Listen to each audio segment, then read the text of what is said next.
Welcome to Diablo IV Systems and Features.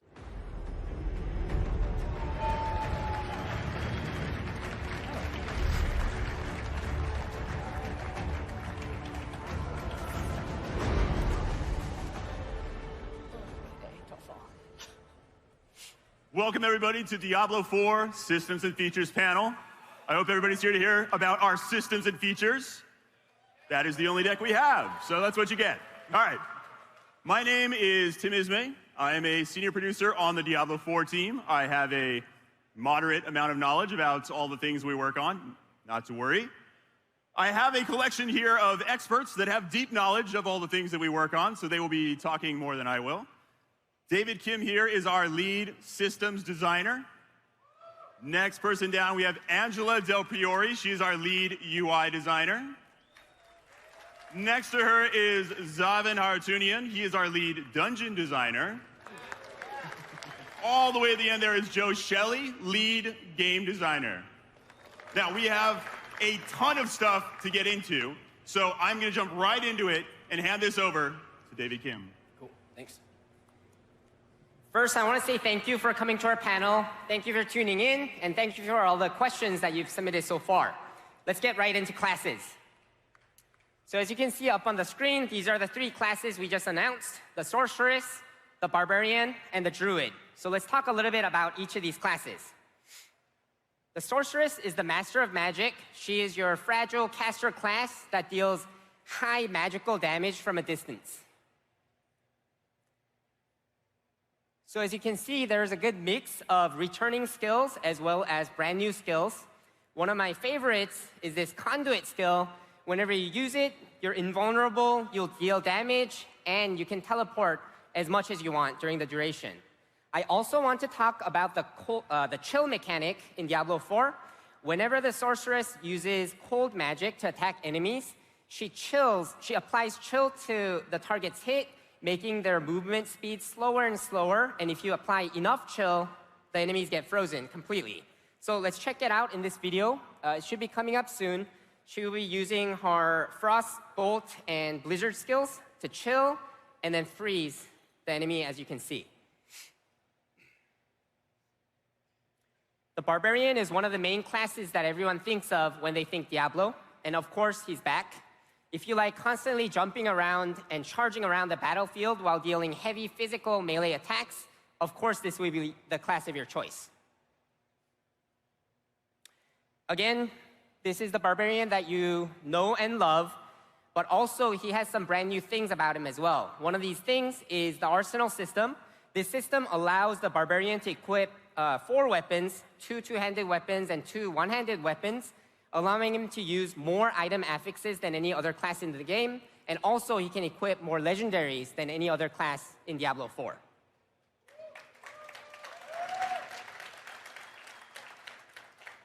The Druid is a shape-shifting class. The Druid can rapidly shapeshift into his human, werewolf, and werebear forms at a moment's need.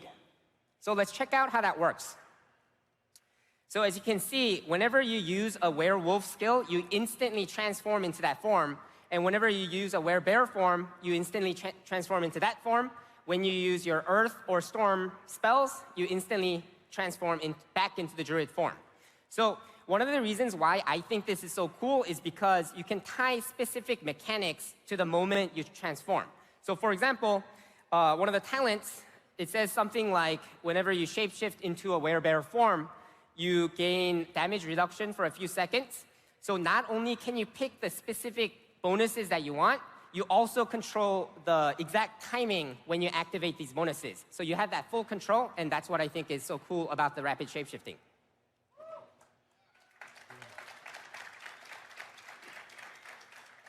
Okay, so let's talk about the skill point system as well as the talent tree system. These are 2 different systems that every class in Diablo IV will be utilizing.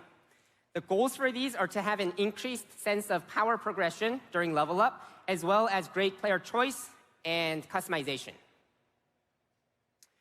The skill point system is fairly straightforward. As you level up, you'll be gaining 1 or more skill points for you to spend, and you can use it in 2 ways. First is unlocking brand new skills that you didn't have access to before, And second is ranking up existing skills to make them more powerful and unlock new choices within that same skill.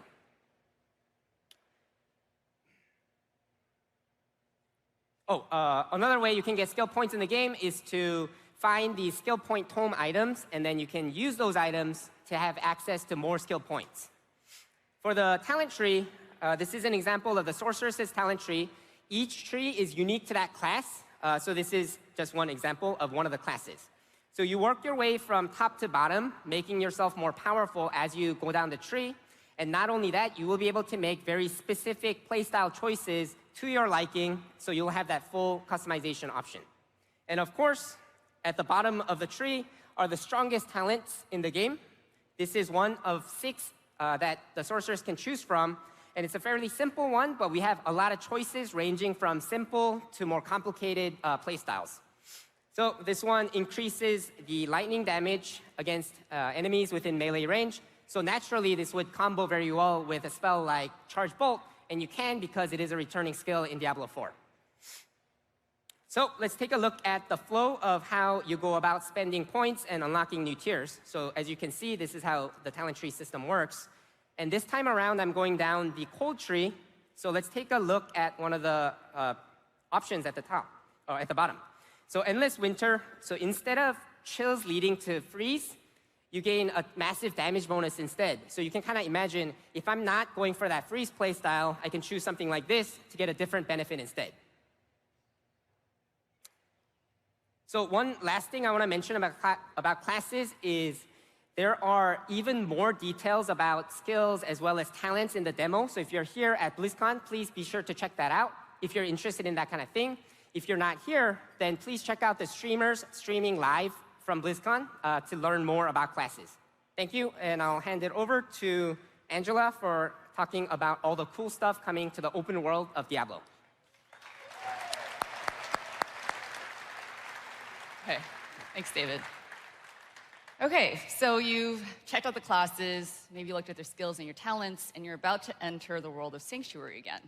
But one of the biggest differences in Diablo 4 is this idea of a shared and contiguous world. What does that mean in a Diablo game? So to start with, the shared world concept doesn't affect dungeons. Dungeons continue to be private from start to finish, supporting you and optionally up to 3 other players, which is our maximum party size. And what about the campaign then? Because the campaign storyline is, of course, going to send you all around the continent, into these private dungeons, but also to parts of the overworld. So you might think that means your campaign moments in the overworld are now going to be shared with a bunch of random people. But campaign areas will also start as private, meaning accessible only to you and your party, until you've completed the campaign objective for that location. And it's only after that point that it becomes shared like the rest of the open world. So when we talk about shared open worlds, we mean you'll see players outside your party, and you'll see different types of open world activities. Activities like the public events that we showcased in the demo, ranging anywhere from the more common Drowner attacking the coastline, all the way up to a huge pestilence demon is clawing its way out of a farm. The overworld would have things like collectibles, lore books, caches, materials for crafting, as well as dedicated spaces carved out for very specific activities, like open world PvP, or one of the many other open world systems that we're still iterating on and we'll talk about more at a future date. But I'm sure many of you are curious about the other players part, right? How many people are you going to be sharing this open world with? And the number can actually be variable by location, meaning we might make a place less or more populated depending on what's going on there. So our guiding principle on this topic is the feeling we're trying to achieve. And we did try to get this in the demo if you had a chance to play it. But it's that Sanctuary should feel like a bleak and dangerous place. And while you're out in the overworld, on occasion you might run into 1 or 2 other players, but most of the time you're going to be alone. And the exceptions to this would be something like the World Boss event, right? That is a huge undertaking. We want to allow more players into that space so that they can tackle that challenge together. And then there's towns, for the opposite reason. Towns are safe places. They make natural gathering spots for grouping up with your party, trading, or just chatting. And with all of these ways to encounter other players, we want to make sure it's easy to play with them, too. So I'm going to use one of our lead game designers, Jesse, as a way to illustrate what a social player's experience might look like. Jesse would start his campaign, and throughout it, he might jump into someone else's to help them out, or he might invite someone to his to show them something cool or just for company, and there should be no friction there, right? We take the party leader's state in the campaign area, share it with the rest of the party, and everyone will be able to contribute regardless of where they are in their own campaigns. We didn't want people to feel like they were stuck in their own story modes just because they were in a slightly different step from someone that they actually want to play with. We'll have clans, so Jesse will probably form a clan, make a cool clan banner, initiate a lot of different clan activities, because that's the kind of thing that he does in real life. He'd probably use our in-game voice chat to talk to his clanmates while he's out doing side quests, or maybe he switches it to party voice chat because he grouped up with someone that he was doing a public event with, and now they're going to go PvP together. He might even be doing all of this on a console, on the couch with his friend, because, as you've probably heard, alongside PC, we're developing for console, and we'll be supporting 2-player couch co-op on consoles. Yeah. A lot of couch co-op fans, right? Okay, but what if you're not the kind of person who likes grouping up with people to get your stuff done? Like me. You could be a really good friend of mine. You could be my spouse. I probably don't want to party up with you. And it's nothing personal. I just like to do things at my own pace. So you can imagine it's a pretty big barrier for me when a multiplayer game gates content or progression behind a grouping requirement, which makes me really happy to say that Diablo IV does not go in that direction. And all of the best items, content, progression will be available to all players regardless of whether they're playing solo or with a group. And so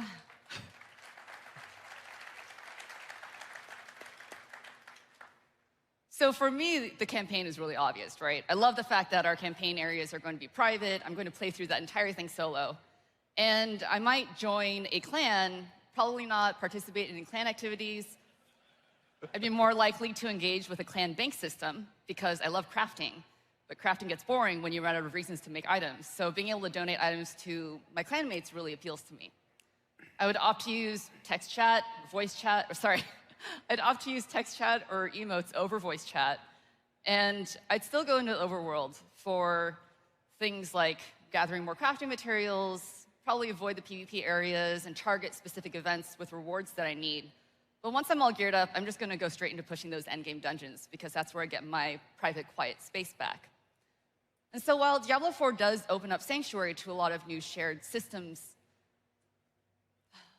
and hopefully more meaningful connected experiences, the level to which you engage in those connected experiences is still up to you. You could choose to play through the entire game solo, from campaign all the way to endgame, and that would be just as valuable and successful of a way to approach the game as someone who might choose to group up for the large majority of it. So I've mentioned dungeons a few times now, but we've barely scratched the surface on those. So I'm going to hand this over to Zavin, our lead dungeon designer, to go into those details next. Cool. Thank you, Angela. Hey, BlizzCon. All right, let's talk about the dungeons of Diablo IV.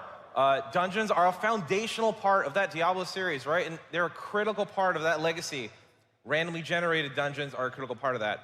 So Sanctuary is a large and diverse place, and we are filling it with lots of dungeons for you to explore, slay, and loot your way through. So, we want dungeons to be dark, dangerous, unpredictable places in the world. Even the holiest of places can fall to corruption, like the Zakaru Monastery behind me. Now, since they are randomly generated, that means until you venture down that dark corridor, you're not really sure what you're going to find. Could be treasure, could be death. And this is that tension between risk and reward that really defines that dungeon crawling experience in Diablo IV, where anything can happen. And also, dungeons are not always random building, or just like randomly generated buildings. They're randomized exterior environments as well. These exterior dungeons are randomly generated just like the interiors are. So we can have, Whispering Woods here behind me as an example. We want dungeons to feel like real, explorable places in the world. So we also built our dungeon system from the ground up with this idea that we call seamless exploration. So what seamless exploration means is no more loading screens to go down to the second floor. Third floor, 10th floor, whatever, any other area. Yeah. It all happens seamlessly in the game. And with seamless exploration, we can even blend these randomly generated tile sets together. You can go from a randomly generated cave and walk straight into a randomly generated forest. And this means dungeons can become sprawling, interconnected places to explore and discover. Your reactions in one part of the dungeon can actually affect what happens in the other part. So, as you're crawling your way through these profane halls, or stepping cautiously through a misty wood, what are you doing? What are you gonna do in these dungeons? What can I find? So, well, we have two major pieces of content systems to talk about today. One is random events, and the other is dungeon objectives. So first up, random events are back. And random events are a core part of that classic dungeon crawling feeling in Diablo IV. And one major change compared to the past game is they are no longer restricted to a specific place in the world. This is one of our new events, the Altar of Bishibosh. Any Bishibosh fans out there? I'm not sure. Yeah. So this event can also show up in the Whispering Woods. It's in Garenhold in the demo. You can totally find it. You got a good chance of finding it. And this allows dungeons to actually have a much broader range of possible events. Every time you play, you can actually find a different kind of event in it. And those events can actually follow monsters around, just like elites can, and makes it way more broad range of things to do. So we have random dungeons, and we have random events. But for us, it's also really important that dungeons have this sense of identity. They have something that helps set them all apart from each other. So the other thing, there we go. The other thing we're adding is the dungeon objective. So the dungeon and its objective are designed together as two parts of a cohesive whole. Objectives are completed by doing specific things in the dungeon, like killing a sea witch. And progressing the objective also increases the danger and the rewards found inside that dungeon. So as an example, this is Domhain Tunnels, playable in the demo today. The objective here is to slay all enemies. We've seen that before. But in Domhain, as you make progress in that effort, the enemy responds. They send powerful elites to hunt you down and kill you no matter where you are, no matter what you're doing in that dungeon. Yes, even during a random event. Yes, even during a boss fight. And since every dungeon has its own custom objective, we can have varied gameplay across dungeons as a whole, and memorable dungeons with a strong underlying identity. Now, we're still exploring multiple other dungeon systems and features, but we do have one more thing to talk about today. Let's talk about endgame dungeons in Diablo IV. So, what do we look for in a Diablo endgame? What would we be excited to play? And we started thinking about this, okay, varied content, that's critical. I don't want to just be doing one thing over and over again at endgame. And, making powerful, unique builds is a core part of Diablo, and we need content that helps encourage that level of strategic depth. And honestly, player agency is super important. Random dungeons are awesome, I love them, but I don't want to just feel like I'm just reacting to what the game is giving me. I don't want to feel like I'm on rails. So how are we doing this? We're adding a new type of item called a dungeon key. How do they work? Well, when a key drops in the world, it drops for a very specific dungeon in the world. Using this key, we'll upgrade that dungeon into an endgame dungeon. The key also has a specific difficulty rank. The higher the difficulty, the higher of the quality of the drops that you get within that dungeon.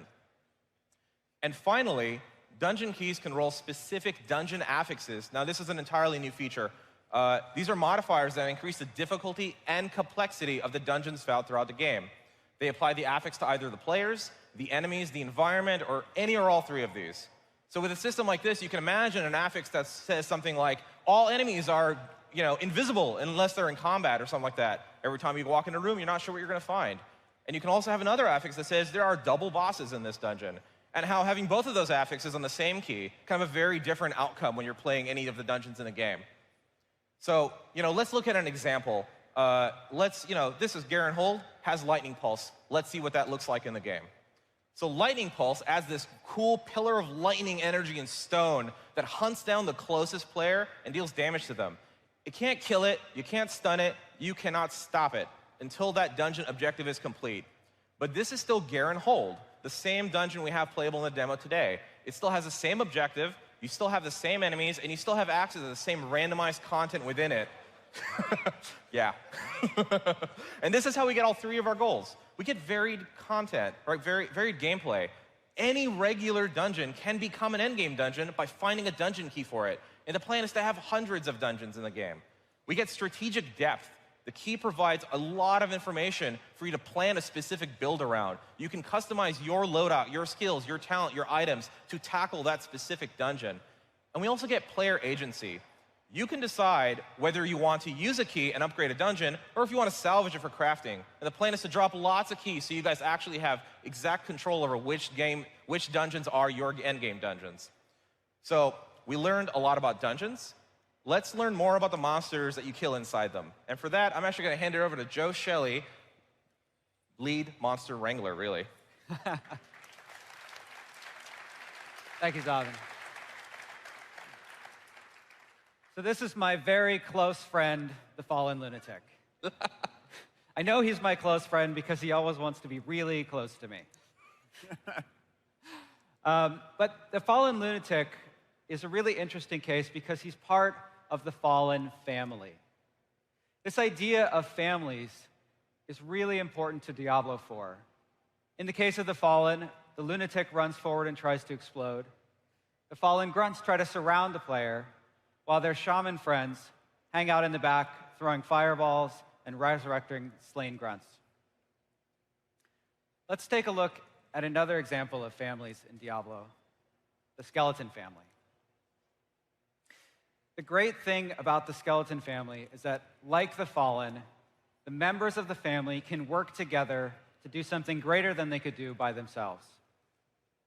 So, of course, you've got skeletons with swords, shields.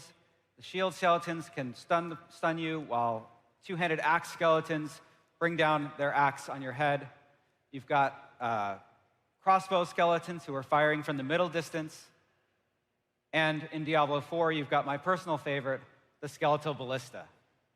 This is an amalgamation of skeletons that have come together to barely hold up this giant bow that can fire from multiple screens away. And we talk about how important legacy is to Diablo IV. This is a great example. The inspiration for the skeletal ballista came from Diablo II, where you could walk out of a doorway and be surrounded by skeletons and then be getting shot from off-screen by ranged skeletons. It creates this choice moment where, do I stay engaged with the skeletons I'm fighting and try to dodge these arrows, or do I go deeper into danger and lay the smackdown on those skeletal ballistas? In Diablo IV, that gameplay is back. Thank you. But of course, the skeletal ballista is not the most dangerous thing you'll face in Diablo IV. There are also elite monsters. And if you play Diablo III, there are some monster powers or affixes that are making a return, like Mortar or Frozen. But in Diablo IV, there are a new category of affixes that we call enhancing affixes. These affixes take the monster's base powers and improve on them. In the case of a skeletal ballista, he might have the multi-shot affix. So he's firing 3 ballista shots instead of the usual 1. And the cool thing about enhancing affixes is that when we apply that same multi-shot affix to something like a fallen shaman, he can resurrect multiple grunts or brutes instead of the usual 1, totally changing how the gameplay plays out. Now, of course, there are lots of bosses in Diablo IV. And if we go back to that previous slide with the skeletons, you might see the Tomb Lord standing tall and proud in the middle. The Tomb Lord is a master of necromantic magic and bone, and he can resurrect his skeletal minions, he can create walls of bone and shatter them, and he can spin his magic into a storm of bone that can blind you. But in Diablo IV, you have additional combat options to fight back. One of these is the new evade ability. Every class can do a short distance dash that gets you immediately out of danger and allows you to strike back very quickly and get back in the action. It's perfect for getting out of something like this bone storm. Also, many class skills in Diablo IV grant the unstoppable status. This status allows you to break out of any control-impairing effects. So if you're stunned, blinded, slowed, you can break out of it and grant immunity for the duration of the effect. In the case of our barbarian friend, who just doesn't want to deal with this bone storm anymore, he can rallying cry, becoming unstoppable and granting his allies unstoppable as well, and immediately dish out more pain onto the Tomb Lord.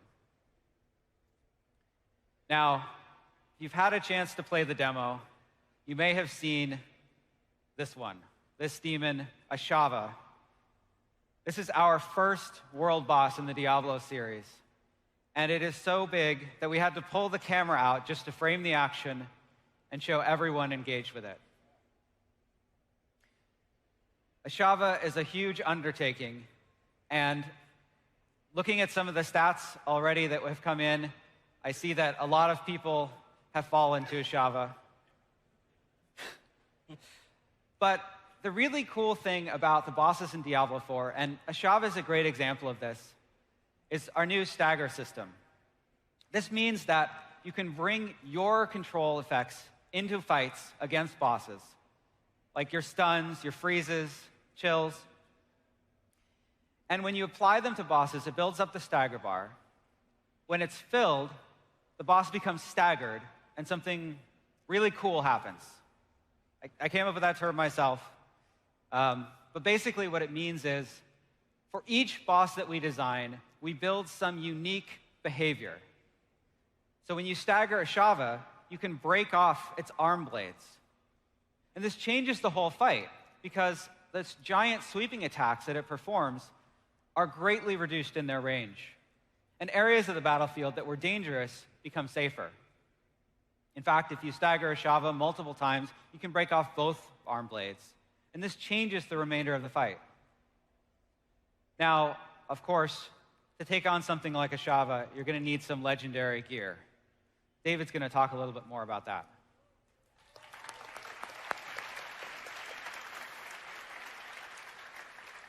Okay, so let's take a look first at the item qualities in Diablo IV. So as you can see up on the screen, normal items are the weakest items, and the mythic items are the strongest items that we're proposing for Diablo IV. So let's take a kind of deeper look at each of these categories. So for the first three categories, normal, magic, and rare, of course, if you played Diablo games in the past, you'll notice that you have more item affixes, the higher the quality. And our main goal for item affixes is to increase the number of playstyle choices and options for players when they're picking item affixes. So, of course, we'll have a good mix of returning affixes as well as brand new ones. For example, attack speed, critical strike chance, critical strike damage, damage against faraway enemies, cooldown reduction, damage resistances, damage bonuses to specific elements, like all this stuff and more. But what I want to talk about on top of that is one of the affixes on the screen. It says +1 rank to Master of Arms on the rare amulet. It's the bottom one that you see. What that's doing is it's giving me +1 rank to one of my talent points. So what that's going to allow me to do is, as I put my talent points and pick a playstyle, I'm not going to have enough choices to go down every single tree. But with items, I can break some of these rules by getting access to talents that I normally couldn't access before, or I can use them to go past my maximum talent point through items as well. So we want to add as many of these types of affixes as possible in Diablo IV.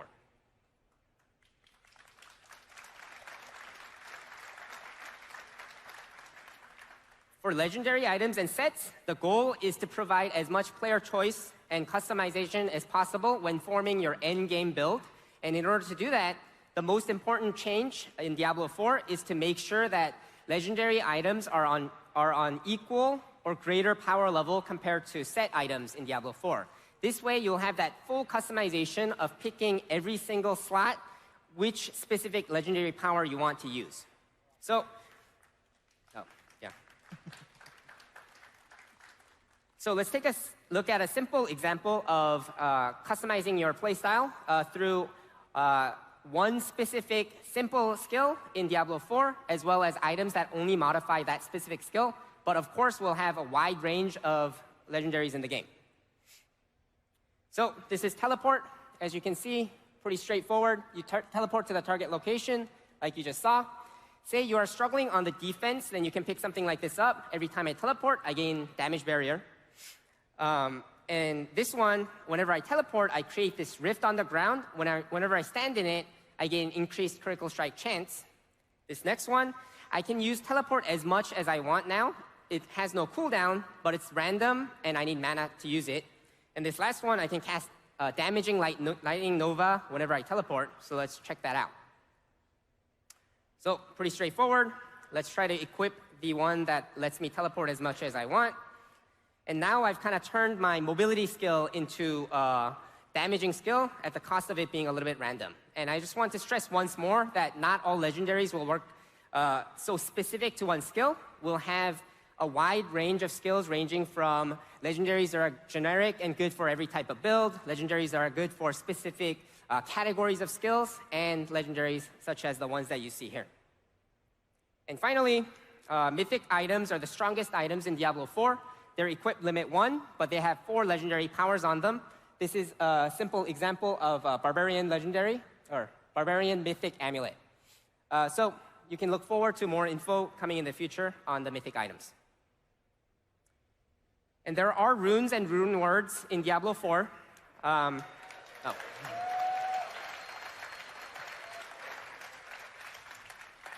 they work is quite straightforward. You have 2 different types of runes in the game, condition runes and effect runes.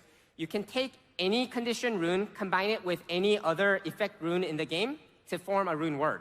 So the example on the screen is, it says the condition rune, whenever you freeze an enemy, and the effect is reduce a random skill cooldown by 15%.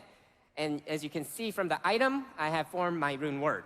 So let me show you some more examples of condition runes and effect runes. One thing that is not displayed here that we're currently working on is we're working on adding progression to runes as well. So you can look forward to more info on that in the future as well. So I'll hand it back to Tim for Q&A, so you can quickly read this before he goes to the next slide. Thanks, David. Everybody memorize everything? You got it? All right, next slide. Okay, Q&A. So over the past 24 hours or so since we announced this game, you guys have been submitting questions. Some of you right here on the floor. There have been places for you to hand in your questions. We've also been looking online. We got Twitter sending us questions, Reddit sending questions. The internet has many questions, as usual.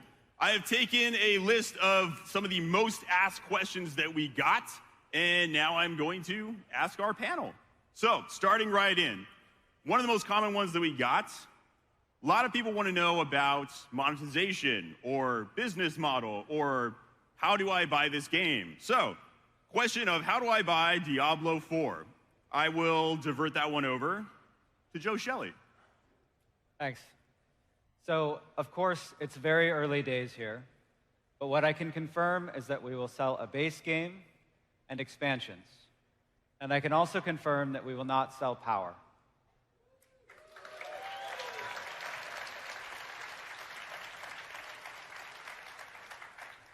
I think that's the answer they wanted to hear. Okay, on to the next one.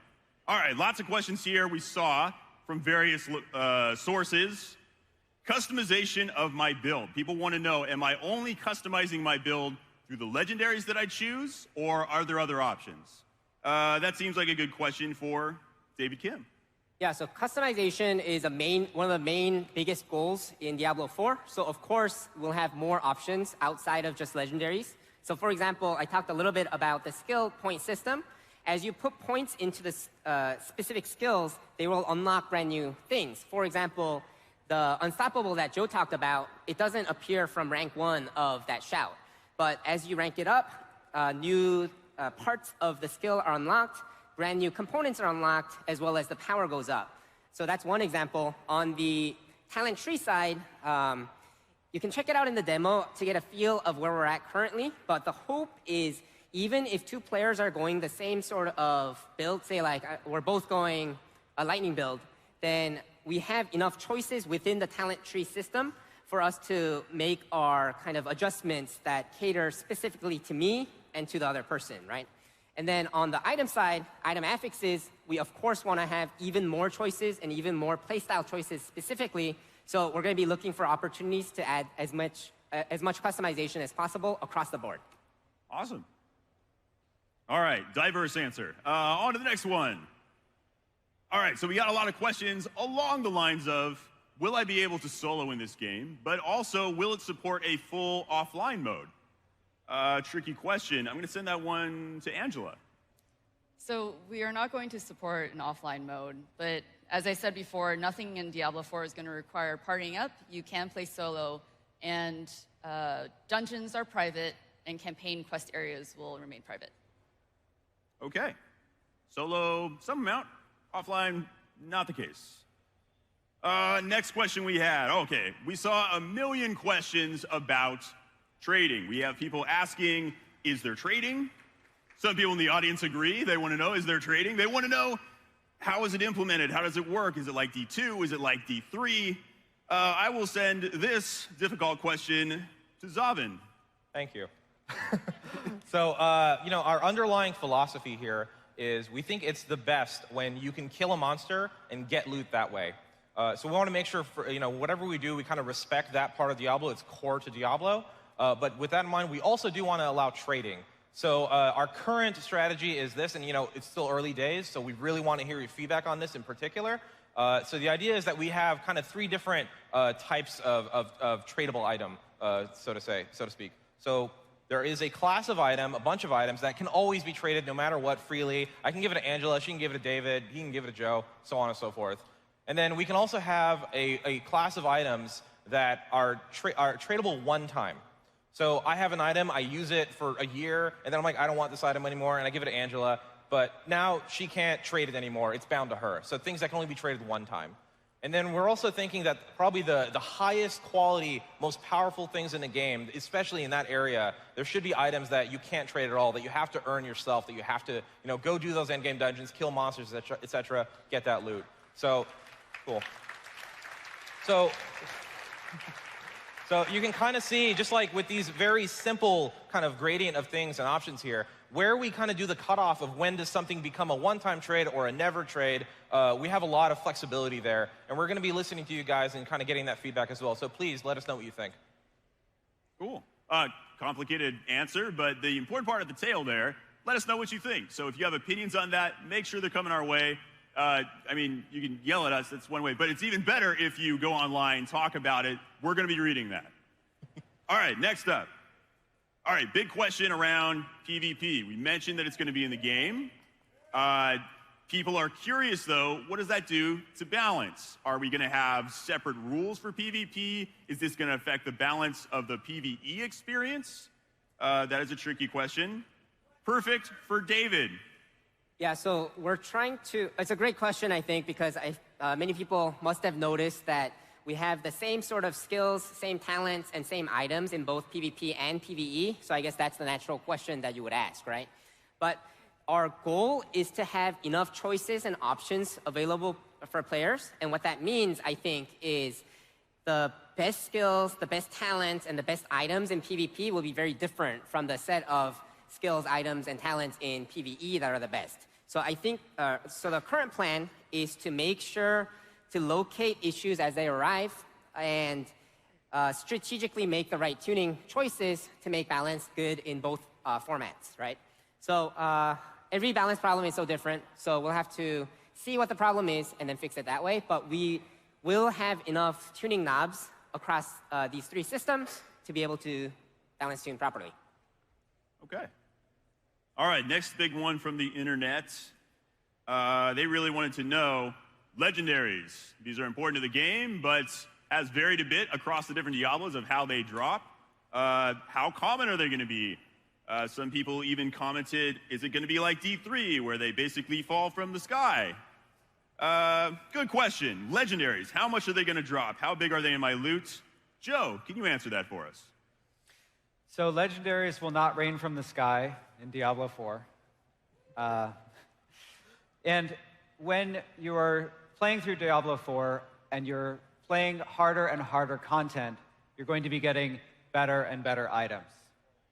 And because of this, we don't think that there's any need, at least currently, to modify the drop rates of legendaries as you get farther and farther into endgame. Cool. All right. Next one. All right. This is a question about speed of combat. So we've had a few people asking us in various different ways, what is the speed of combat going to be in Diablo 4? Is it going to be as fast-paced as it was in Diablo 3? Are you guys going to try and slow it down a bit? Is it more tactical? Good question. I'm going to send this one to Zabin. So, for those of you who have played Greater Rifts in Diablo 3, you might know that there's like a timer there. And, one of the side effects of doing things like that, and we've learned a lot about this, is it makes you kind of want to rush through, skip things. You start getting very, specific about what you want to kill and what you want to do. So for the key dungeon experience, it's the only endgame experience we can talk about right now. But for that in particular, the plan is that since we have all these various dungeons and they all have very different objectives, you need to do a different thing to complete each one of those dungeons. It's going to mean that the pace of combat and the exact thing you're really valuing in every one of those dungeons is going to be very different, particularly when you add dungeon affixes. So, for example, in Domhain Tunnels, it's kill all monsters. Having the lightning pulse chase you through that dungeon, there's constant pressure. You have to kill everything to complete the objective. Comparing that to Garen Hold, where you have to find the fallen idols, you have a bit more leeway. So even just that one affix in 2 different dungeons can yield a very different experience. And on top of that, we have that short distance evade that Joe mentioned. And what that does is it really helps make a lot of the combat very intentional, particularly at higher levels of play. So you have to be very careful, very good at timing your combat and your evade skills when you're doing this stuff. So the plan is to really make it a bit more intentional experience. Awesome. I guess one thing to add is it's kind of related to what Joe was talking about of more powerful monsters drop more powerful loot. So naturally, you're going to be wanting to go and take on these really tough challenges, right? But at the same time, we believe that replayability is best when you have a varied play experience like Zavin was talking about. One of the other hooks is we're going to make sure that players at least have some hooks to be able to play different difficulty content in the end game to help with the replayability as well. All right, so it's going to take a variety of forms, but intentional combats. All right. Next up, there were a number of questions about item randomization. Are we going to have random stats on the items that are dropping, or will each item actually have static stats on it? Said that roughly accurate. Anyway, sending that one over to Angela. All right, so affixes will be randomized values within a range, which means you aren't just comparing attack and defense on an item. You could have 2 items that contain the same affix effect, but they could have completely different values. And we're also looking into, or we're planning to support modifying, customizing your affixes. We just don't know exactly what form that will take yet. Oh, cool. All right. Next question up. All right, number of questions around how we're going to support the game once it's live. So people mentioned that they really enjoyed playing seasons. Other people said they wanted to see more. Questions about, are there going to be major content drops? What is that loop going to look like? So post-game support, seasons, that kind of stuff. Broad, weird question. David. Yeah, of course, we're going to have seasons in Diablo 4. The main goal for seasons will be to change up the player experience whenever they play from season to season. So we don't have all the details worked out yet in order to achieve that goal, but I want to give you a very kind of slight example for it, right? So if we look at just the legendary item slice, then we can maybe talk about we are planning on introducing brand new legendary items to seasons. On top of that, we want to kind of spotlight subsets of different legendary items from season to season. So best builds and what you're exploring can change a little bit. So I'm not saying this is the only thing that's going to change up the player experience. Of course, we're going to try to hit it at all different angles across the whole game. But that is our goal, and we'll, of course, have more information to share in the future on the specifics. All right, we have time for just one more question. I'm going to go to this one because it was heavily asked. Everybody wants to know, will we have hardcore in Diablo 4? Zavin, do we have a hardcore mode? Of course we're going to have hardcore mode. It wouldn't be a Diablo game without it. You know, hardcore is actually, it was basically invented by the community in Diablo 1. It was officially supported starting in Diablo 2. We're going to carry on that legacy. We're absolutely going to support hardcore mode in Diablo 4. There you go. Hardcore mode is a yes. All right, that unfortunately is all the time we have, but it doesn't mean you should stop sending us your questions. We have just started the effort of learning how to make a better Diablo 4 game. There's still a lot more game to make. We want to see you posting online, telling us what it is you expect to make this game amazing. We're going to be reading it, and we're going to be responding to it in the future. So thank you, everybody, for coming. If you're here on the floor, you can go play more Diablo 4 right now behind you. If you are watching from home, there are 2 more panels coming up later today. Thank you, everybody.